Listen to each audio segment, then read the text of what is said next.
জুলাই আন্দোলনের সময় চট্টগ্রামে শহীদ ওয়াসিম আকরাম হত্যা মামলার অন্যতম প্রধান আসামি সাবেক এমপি ফজলে করিম চৌধুরীকে মামলা থেকে অব্যাহতি দিতে 1 কোটি টাকা ঘুষ চান প্রসিকিউটর সাইয়ুম রেজা তালুকদার। বিষয়টি সোমবার গণমাধ্যমে প্রচারের পর আলোচনার জন্ম হয়।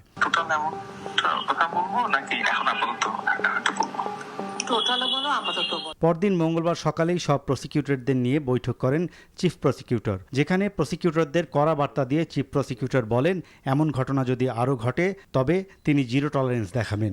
পরে আনুষ্ঠানিক সংবাদ সম্মেলনে চিফ প্রসিকিউটর বলেন ঘুষ গ্রহণের সংবাদ তাকে ব্যথিত করেছে।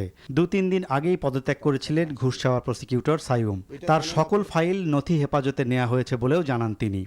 যে মামলার বিষয়বস্তুটা নিয়ে এই নিউজটা এসছে, পার্টিকুলারলি সেই মামলাটা আমি আজকে তাৎক্ষণিকভাবে যার কাছে ছিল আমি সেটা কল ফর করেছিলাম, করে আমি এই কেসটা প্রাথমিকভাবে এটার সম্পর্কে আমি খোঁজখবর নিয়েছি।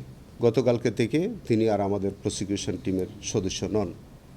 তার কাছে যেসব ফাইল টাইল যেগুলো আছে, যে সব মামলাগুলো তার অধীনে ছিল, সবগুলো আমি আমার হেফাজতে নিয়ে এসেছি।